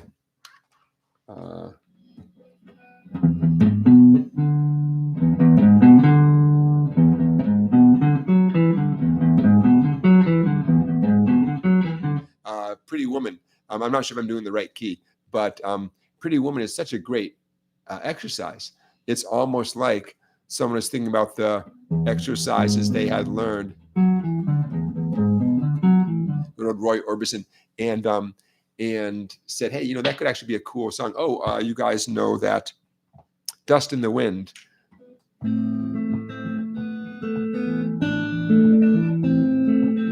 Dust in the Wind the idea of it was an exercise that the fella from Kansas, Kerry Livgren, is that his name, was doing as an exercise, and his wife said to him, you should make a song out of that. He's like, I'm just doing this, using it as an exercise. He made it up, I guess. He made up this exercise that now we know as Dust in the Wind. And his wife kept bugging him, saying, that should be a song, man. M. Fish says, I don't practice scales because I feel like I don't know where to start or how to practice them. Yeah, good point. Scott says, much of my practice time is testing out new progressions and strumming patterns, potential new songs. Yeah, so you are coming at it from a creative point of view, a songwriter point of view. Ralph votes for songs. Just songs are the priority. It keeps you coming back for more. So as a teacher, but also as a player, my instinct is a little bit of both. In a perfect world, they would overlap. Like your homework from your teacher that week would be like a certain type of arpeggio pattern you're doing up and down the neck, but that arpeggio pattern would include the riff from Pretty Woman. I mean, that would be the ideal thing. But no matter what, the idea of having a balanced diet, to me, it just makes a lot of sense. Plus, you want to get your hand warmed up somehow, right? So instead of getting your hand warmed up on strumming through a song, scales, arpeggios, exercises, to me, just seems like a logical way to get warmed up. And then you can move on to the songs that you're pursuing, But anyways, that's the dumb question of the week. Barry James is saying, was the riff in Sweet Child of Mine originally a string skipping exercise? Yeah. You said, I read somewhere a long time ago that Slash said it was. Barry, you might be right. That rings a bell, that Slash was doing that Sweet Child of Mine riff as some sort of exercise, and it turned into the intro to that song. Chris says, will you do a Taylor Swift song for Play Along sometime? If not, why? No, let's do a Taylor Swift song. I just don't know. I would just have to listen to some of her songs. You know what? Taylor Swift did a song. It was a minor key tune from a movie soundtrack, and she did it with a duo. Like, I don't know if it's a husband and wife, but it was this male and female duo that joined her. And it was for a movie. And somewhere I have the chords to that written down. It's like a D minor riff.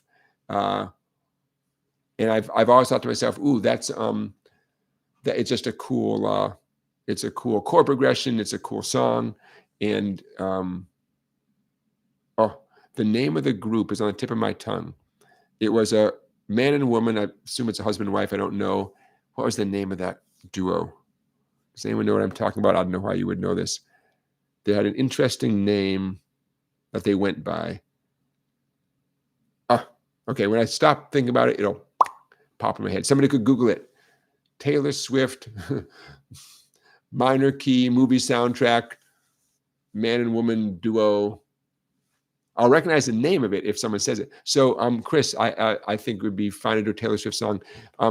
That I'm sensitive to the fact that most of the play along songs I do are easily 50 years old, or folk tunes that are hundreds of years old, or, Civil Wars, Music Fan for the win. Bing, bing, bing. Okay, so Music Fan. Thank you. It was Taylor Swift and the Civil Wars. And the Civil Wars, I think, are just two people. And the song, I remember it had a D minor chord. I think it was in the key of D minor, unless it was capoed up. And I remember thinking, like, I thought it was for a movie soundtrack. And somewhere I have my little lesson plan where I wrote down Safe and Sound. There you go, you guys. A to Z, me and Music Fan, you got it. Okay, so Safe and Sound. How about we do it next week? Okay, never before. I'm announcing the play along song a week ahead of time.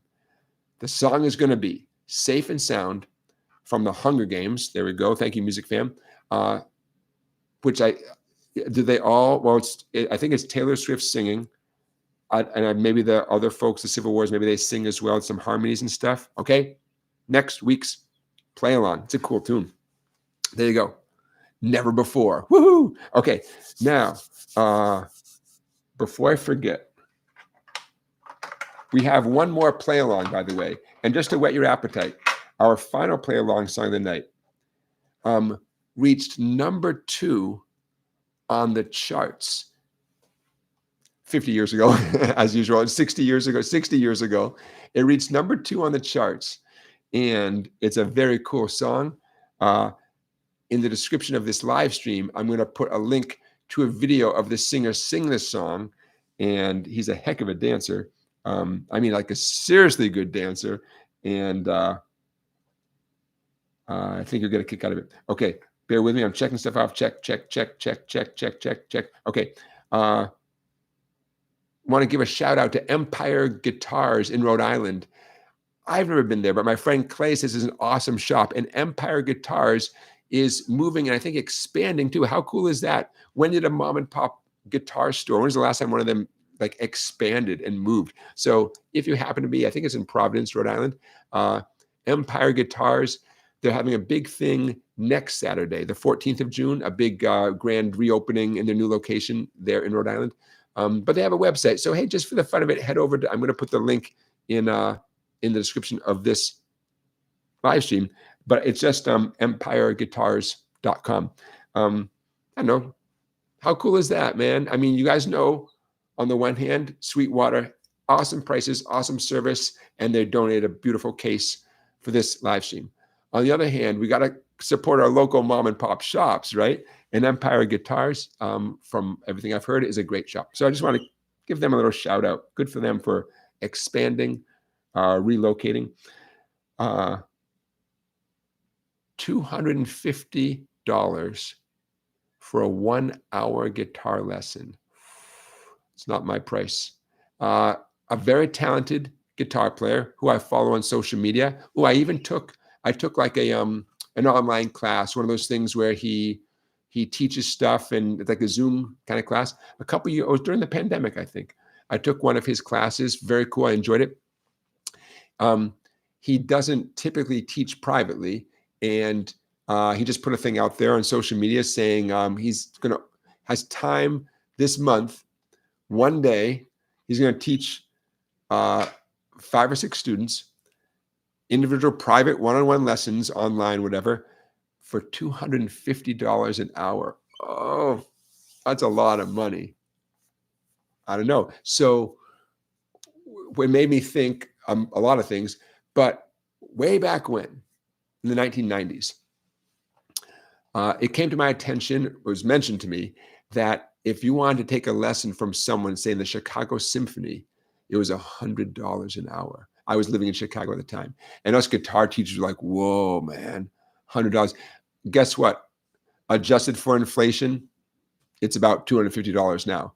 I think if my little inflation calculator was right, if you paid $120 for a lesson in the 1990s, which seemed like a fortune then, adjusted for inflation, yeah, it's about $250 right now. So, whoo, oh, that's a lot.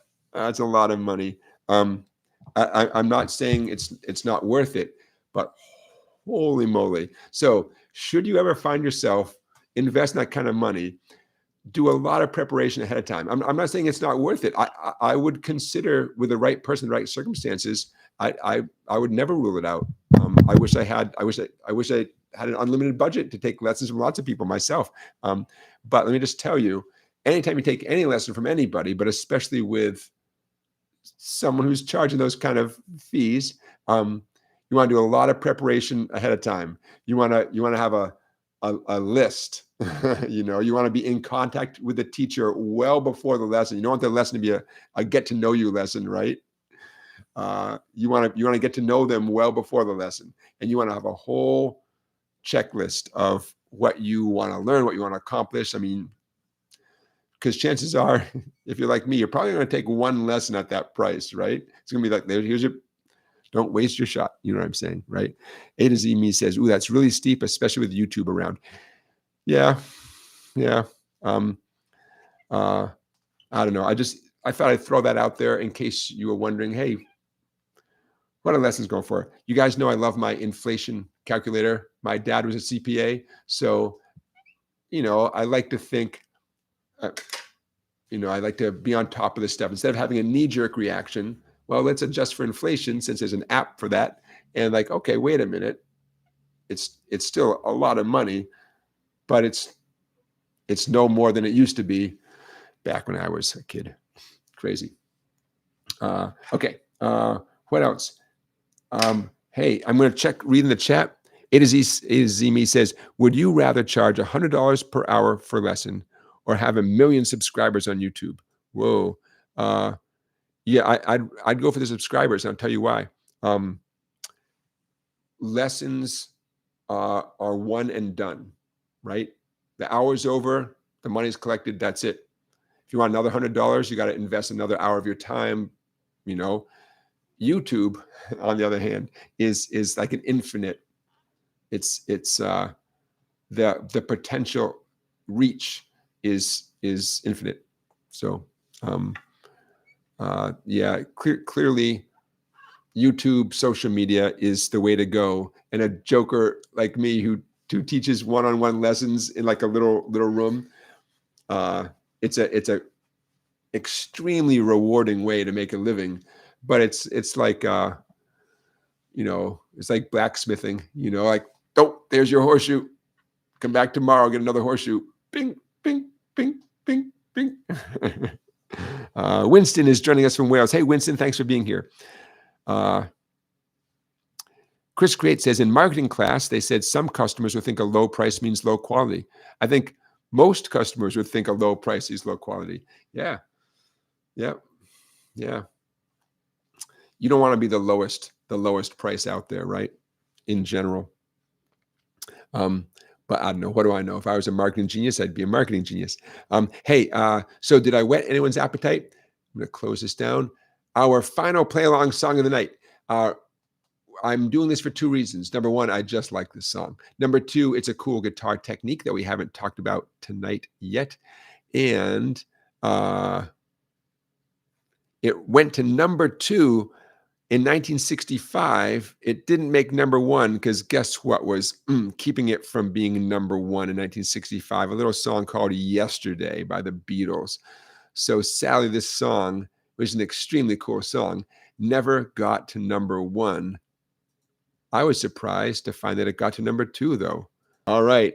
Does anybody know Treat Her Right by Roy Head? Anybody know this song? Of course you do, right? What a great song. If you don't, well, you're in for a treat. There we go. Like I said, the 2 reasons why we're doing this song is I just plain like it. And it's live stream number 100. Why not? This is a bonus play along. We've already done 2 play alongs. Winston, in case you missed it, Winston, you're just joining us. Earlier in the live stream, we did It Don't Come Easy by Ringo Starr. And we did Born on the Bayou by Creedence Clearwater Revival. And now, in case those who don't get me demonetized, let's go for it. Treat Her Right by Roy Head. Roy Head, fantastic entertainer. So I put on I found a YouTube video that I want to share with you guys of a performance of Treat Her Right by Roy Head, right? So I find a video, I click on it, and it's one of those TV shows like American Bandstand, a bunch of like young people dancing and a host who introduces the song, right? And I'm looking for the band. There's no band. There's just a guy, who's sort of in the center of the screen. He's dancing, but there's lots of dancers around him. And I'm waiting for them to show the band, And the guy they're showing who's dancing as the song is revving up is a really good dancer, like James Brown level of dancing, And of course, it dawned on me like, oh, wait, that is Roy Head. And he's basically lip syncing along with a tune because that's how they did it back in the day. And it was extremely entertaining. So I'm going to put a link to that Roy Head Treat Her Right live video in the description of this live stream. Okay, so what are we talking about here? Let me prep you. The number 2 reason we're doing this song, other than I just like the song, is for this very cool, but frankly, really kind of cliche rhythm guitar riff.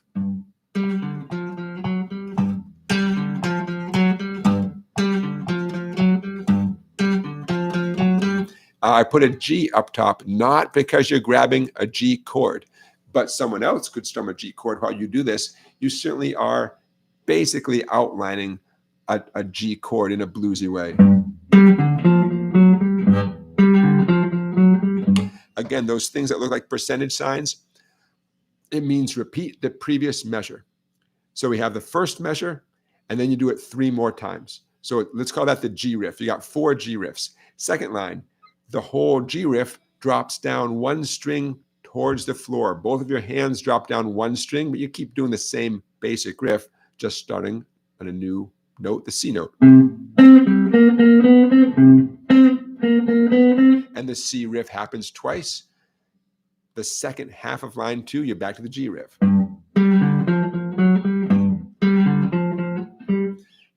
By the way, in case you haven't picked up on it, this is one of a bazillion songs based on the 12-bar blues format.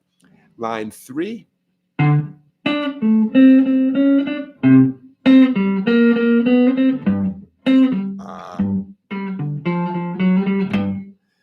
No catchy turnaround or anything like that. I'm just getting my guitar cable out underneath my toes. Okay. So it's just a great classic.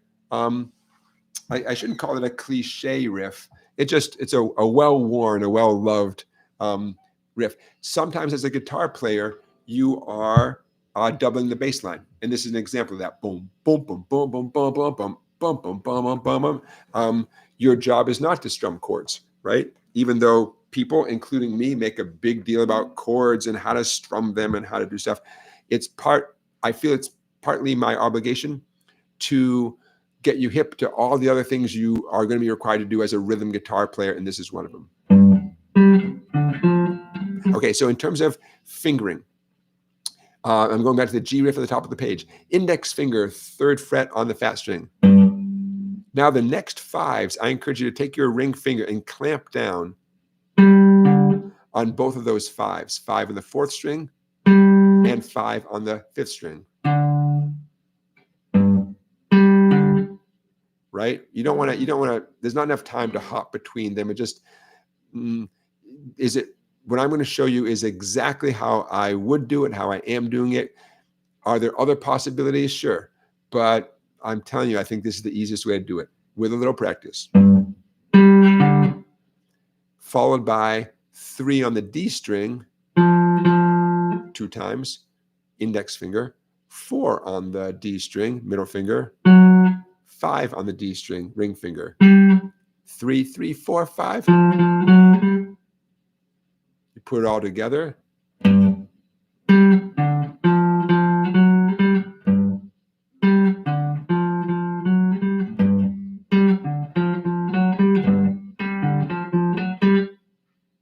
Okay, line 2, everything's the same. Everything's the same, just a different starting spot.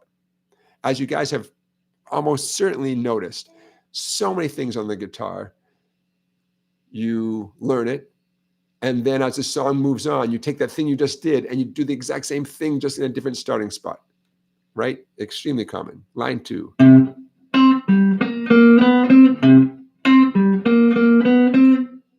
Right, the C riff 2 times. How do I know it happens 2 times? It shows me once, and then that thing that looks like a percentage sign, that means repeat the previous measure. Okay, back to G, end of line 2.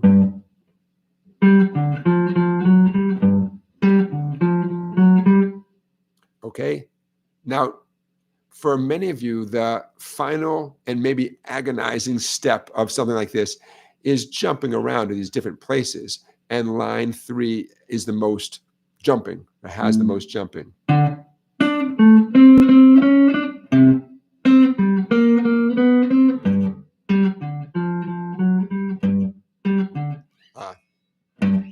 Line 3 ends kind of abruptly because the next verse begins right then. Okay, so now here's an example of something that is a borderline exercise. I mean, this is almost an exercise, right?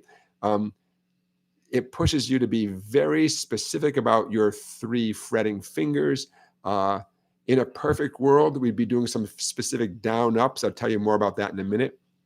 It requires you to basically memorize it, right? You're going to play better if you can memorize this page. So it checks a lot of boxes as an exercise.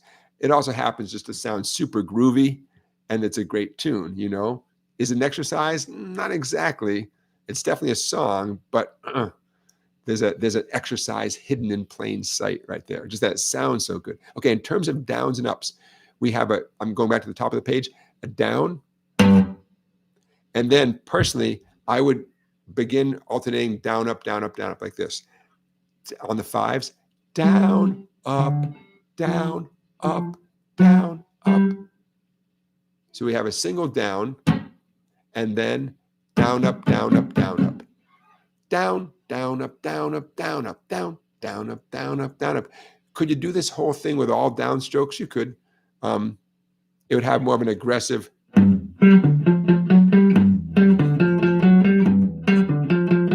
me, that's a little exhausting, but you could. I recommend the way I described. Boom. Okay, let's do it with the words and everything. Great tune. Hey, one thing that this has in common with one of our other play-along songs tonight, great horn section. It Don't Come Easy has a great horn section, and so does this, which I recommend highly. What do we need? We need the lyrics, Jonathan. We need the lyrics. You want to tell you a little story? Okay. Every man, Treat Her Right. By the way, anyone remember the band from the Boston area called Treat Her Right? That was the name of the band. Hey, Celeste, thank you so much for your very large super chat. I really appreciate that. Thank you so much. There's in the Boston area, is a really well-known band called Treat Her Right. And I don't know if they're still around or not. I just remember as a kid, I grew up in the Boston area. And as a kid, I remember hearing about that. Hey, everybody who made super chat donations tonight, I'm very grateful. This is a special show, right? Our 100th show. That's why I got the balloons. How are these balloons doing? There's the one. Those of you who might be wondering why these gold things are behind me, that's a one, a balloon that's a one. And then you can see the zeros back here for 100. You know, I try to rotate them, but then they have a mind of their own. Actually, that's pretty good, right? Look at that, 100. All right, let's do Treat Her Right by Roy Head from 1965. How about if I do the G riff? I'm going to do it 2 times for nothing, and then we'll start at the top of the page. 1, 2, 3, 4.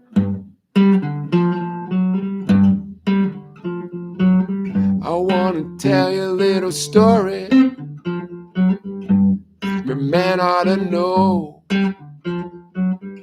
If you want a little loving, you gotta start real slow. She's gonna love you tonight if you just treat her right. Oh, squeeze her real gentle. Gotta make her feel good. Tell her that you love her like you know that you should. 'Cause if you don't treat her right, she won't love you tonight. If you practice on my method just as hard as you can, you're gonna get a reputation as a loving man. And you'll be glad every night that you treated her right. 2, 3, solo. G minor or G blues scale.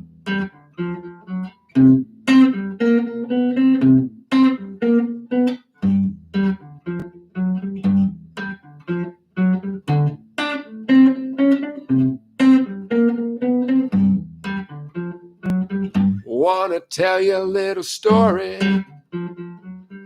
every man ought to know.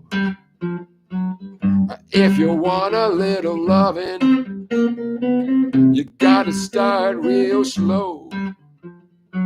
She's gonna love you tonight if you just treat her right. If you just treat her right. If you just treat her right.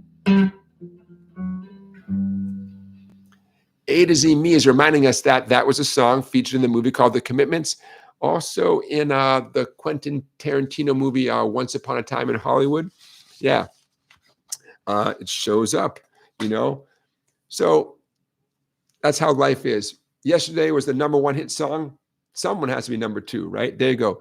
I highly encourage you to check out the link I'm going to put in the description of this live stream to see Roy Head do his thing, man. He was a showman. I mean, he could sing, no doubt about it. But from my understanding, he was a heck of a showman and put on a great show. Any fans of the movie The Commitments? I haven't seen that in a long time. I'm sure I've seen it, but it's been a long time.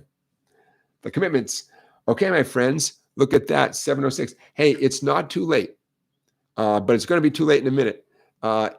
If you want to win some stuff, now's the time to enter info@song-bike.com. Okay, I'm going to put that in the chat again. info@song-bike.com. Send me an email and put the word giveaway in the subject line. Don't overthink it. Don't worry about how to spell it. I'll know what it's all about. We're doing this for fun, right?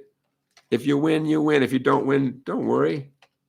In fact, now that, there we go, info@song-bike.com. And again, if you put the word giveaway in the subject line, I'll know what it's all about. But trust me, I don't get that many emails that I'll get it. I'll figure it out. So like I said, what I'm going to do is put all the email addresses in a hat, check them out, pull them out. What might you win? Okay, in no particular order. We got a bunch of cool guitar books. Those of you outside the continental US, I bet I can send you some electronic stuff. Save us the shipping and the customs, I don't know, whatever else you have to save you. A beautiful German fruit bread known as a Stollen from my neighbor right down the road. Her food helps me teach during the day, and I thought it would only be a good thing. Okay, it would only be kind of a cute thing for you to have a taste of what keeps me going. I'd send you a hot coffee if I could, but the food is super yummy. How about a t-shirt? A t-shirt from some of the places you hear me talk about, like Lyman Orchards, the Book Barn, all these places that you might have heard me refer to over the past 100 live streams. How about, hold on a second, how about, what am I forgetting? Oh, the pizza place. I forgot to ask my buddy, my new landlord, at the pizza place right there. I forgot he has cool t-shirts for his business that he wears. I don't know if he has them for sale. If he has one for sale, I'm going to get you guys one so you can have a pizza t-shirt from right next door. And these are all things that some of you are going to win, right? And then the big one, thanks to our friends over at Sweetwater, the very nice, kind of expensive acoustic guitar case from Gator Case Company, but specifically for acoustic guitar, specifically for the dreadnought size. And the name I picked for that, I'll contact you and to see, hey, is that appropriate for you? If it's not, we'll get you some other price, okay? But maybe you want it because maybe that will inspire you to get a dreadnought. I'm sure Sweetwater would love for you to win the case and then buy yourself a matching guitar, right? To be transparent, I'm not going to do anything nefarious with your email addresses. I don't know how to do that. I'll add you to my email list, but beyond that, I don't. That's all that's going to happen, with the exception of the person who wins the Sweetwater guitar case from Gator Cases. I think we all would understand that Sweetwater is giving you a free case. They're going to want to stay in touch with you and hope that you spend some more money with them. We get that, right? So thanks to everybody over at Sweetwater. I'm looking at what you have to send. Debbie, I'm sure your email is just totally fine. Don't even worry about it. Winston, you remember that song? Treat Her Right? Yeah. There you go. Beginner guitar lessons is encouraging you to hit the like button. Yeah, why not? Like and subscribe. Does anyone say that anymore? Joseph, thank you for your super chat. Barry, thank you for your super chat. You guys are being super generous. Hey, you know what I'm going to do? Your super chat donations are going to go a long way towards like shipping out these items. You know what I mean? And I really appreciate that, you guys. It means a lot. So 100. Okay, so I think I'm done with my little agenda for the night. So let's take a minute. Let's take a minute and just say this is fun, right? We're having a good time. I mean, number 101 is going to be good too. Number 99 was pretty good, but 100 is kind of special. I think I got another 100 in me. I'm not going anywhere. You know, I'm having fun. Hey, thank you for your suggestion, Chris. That made me think of that song by Taylor Swift and the Civil Wars. Never before in the past 100 episodes have we ever announced the play along song for the next week. So the song is called Safe and Sound, Taylor Swift and the Civil Wars. I don't know who gets the billing for that, but very cool song in a minor key. You might need a capo. Now's the time to invest in the capo if you don't have one already. But it's a great tune, and thank you for your suggestion. I'm open-minded to tunes. You guys know that I have my little checklist for our play-along songs. Among the things I look for before I add it to our play-along, ideally, it's a pretty famous song, not too fast, not too many chords, and certainly not too many weird chords. Ideally, something I can sum up on one page, because then I put that page on the screen and life is good. We've done so many songs. This is not a complete list, but you guys know I love to throw this list up. Okay. Oh, here's something I wanted to say to you guys. That's what we're looking for right there. Okay, sure. Okay, see this list I'm putting on the screen right there? I'm going to make it bigger in a second. If I would be happy to email this list to you guys. Can I make this a little bit bigger? Whoa, too big. Why would you want this list? I'm going to go back down to the smaller size. I know that's super small. I know. That is most every song that we've done in these over the past dozens and dozens of live streams. If you would like a copy of that, it's super easy for me to send it to you. I don't, at the moment, the easiest thing would just be email me and say, Jonathan, could I have a copy of that list? Put whatever you want in the subject line.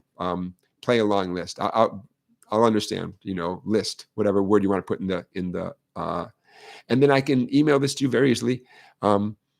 And you will be able to remember, or it'll either jog your memory, or maybe you weren't around, you know, at live stream number 23. You weren't, you know, watching, which I totally understand. It's a long time ago, but you can go back and say, oh man, you know, he did, you know, Jonathan and the gang did, you know, I Know You Rider from the Grateful Dead, live stream 60, or The Wagon Wheel, Waiting in Vain, Salty Dog, Rumble, Revolution, all these great songs. Oh my God.